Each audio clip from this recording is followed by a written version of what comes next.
actually start to move more, and that's how the body then is able to clear it from the system. Another thing that Dr. Beck has given us, again, is the schematics, how to make your own unit. You can go to where I mentioned before, sharinghealth.com. That's www.sharinghealth.com. You can get the schematics and learn how to make it. But again, it does take some technical skill. I recommend buying a unit that is endorsed by Dr. Bob Beck. Very important is drink a lot of water. Now I suggest using, as Dr. Beck suggests, to use the protocol, the magnetic pulsar, before the electrification of the blood. So when you're going to do it, make sure about 30, 45 minutes, maybe even an hour, drink a large glass of water, then maybe again at a half an hour before you use the machine, drink another large glass of water. This really cuts the Herxheimer effect, this die-off. Then when you use the machine, you might start even 5 minutes, 10 minutes, 20 minutes before the electrification of the blood and use it on specific areas. Again, you build up slowly. I suggest 5, 10 minutes at a time, maybe every 3 or 4 days. Build up another 5, 10 minutes until you're doing 20 minutes, a half an hour, even an hour before the electrification of the blood. Any questions then? Yes, I've heard that it's best to use the units together. But let's say, for example, I had a specific problem, like maybe a sprained ankle. Can I just use the magnetic pulsar on its own, or would I have to do the whole protocol? Good question. Now, what's unique about the Beck protocols is that any of the units can be used singularly. Any unit can be used on its own. We always suggest if you're going after a health condition, if you're going after some disease process, again, we're using these units to promote health. But if you're doing it to help and get rid of these symptoms of a disease process, then you use all the units together. But like you say, if you have a specific inflammatory response, a sprained ankle, a swollen knee, an arthritic joint in your finger, or a sore throat, or anything like that, the machine can be used alone. The only thing you want to remember is that whenever you use the units, make sure you're drinking a lot of water. I can't stress that enough. And remember, that's half your body weight in ounces per day. But when you use the unit, you're going to add a little bit of extra water before you use the machine. If you're drinking coffee, you got to add more water. If you're drinking soda pop, you have to add more water. But I suggest, again, as we talked about in some of the earlier protocol, not to be doing those kinds of negative foods, part of the SAD diet, standard American diet, junk food. Cut those out while you're doing this. Remember, it's intention. What is the intent of why you're doing this? What are you trying to promote? Your own health? Then you have to do all aspects of your lifestyle. Yes, I was wondering, with the magnetic pulsar, is there any areas of the body that I should be avoiding? Most of the areas can be utilized. Now, let me say, if you have a pacemaker, do not use it near the pacemaker.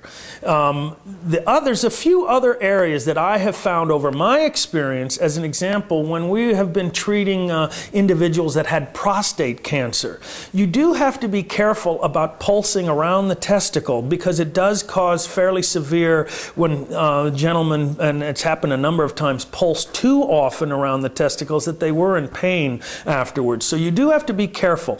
I also suggest maybe not pulsing directly into the eye, especially if you have some kind of implant from a physician because of a cataract. So as a normal precaution, just because we want to give you the risks that may come with the unit, we suggest not pulsing a direct open wound, or specifically if you're on Coumadin, check with your physician, check with your natural health care provider. Other questions? How would it work in the teeth area? Say, for instance, on a toothache.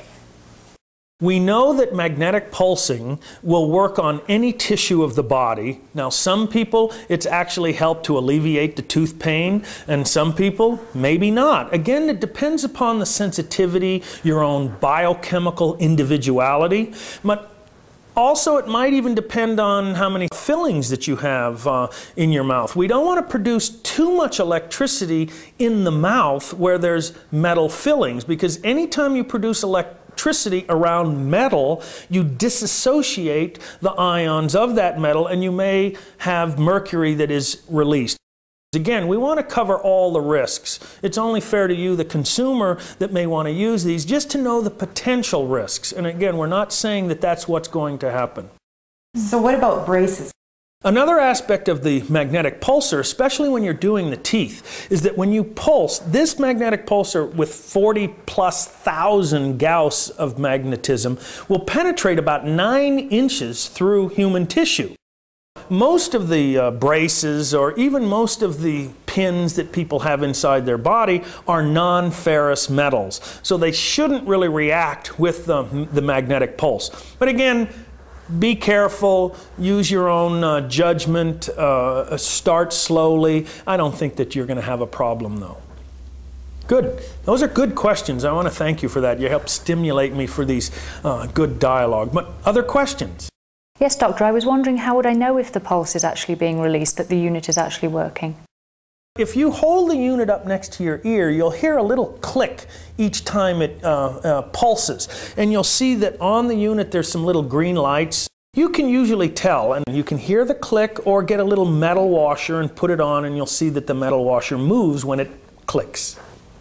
Good question again. Thank you.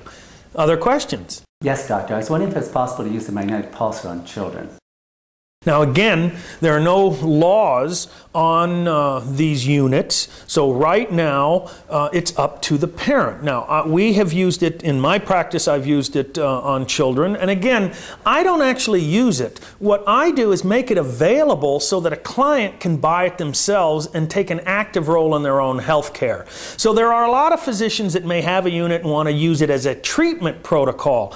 I really like people to take their own active role. So I make these units available, show them how to use it, let them take it home and use it for their own family to promote their own health care. I don't want to use it necessarily as a medical device in a practice, because again, I want to keep it in the public domain, and that to me is very important. Now, along with children and using your own judgment, I think that, again, you have to be careful. If you're a pregnant woman, I would be careful using a unit. If you're a lactating, nursing mother, I would be careful using a unit like this. Use your own judgment. The company that I like to buy from that is they're taking an active, proactive role in helping to make these pieces of equipment available to the general public. And at the same time, to foster research for the medical community.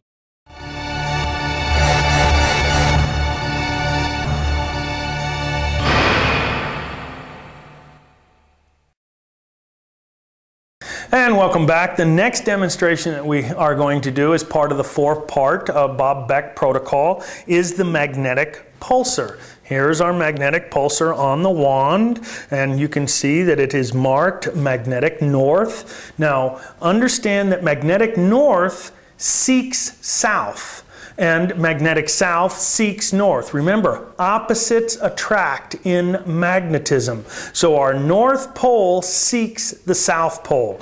And this is a home unit, and it's one of these home units. You can see that here it's a well made. Again, it's made with the flash attachments, the photo flash that Dr. Beck talks about. You can hold this unit to your body again and push the button. You hear the little click, you saw the little light go, and these units again are fine and functional. A little difficult to make, but it is, if you have that technical skill, you can do that. I again like to use units that are manufactured, endorsed by Bob Beck. I think it's phenomenal, ease of use. Now you can see that we turn it on, and what we're going to do is test. You can test the polarity of the unit, and one of the ways, this is the North Pole, and what you can do is take again as a compass, and the compass should point north, and because of this is North Pole, so the compass that points to the north on the Earth should point to the north here also. Now, I want to show you the degree of penetration here, and you can see that the lights are moving, and as it comes across, when it reaches that last one is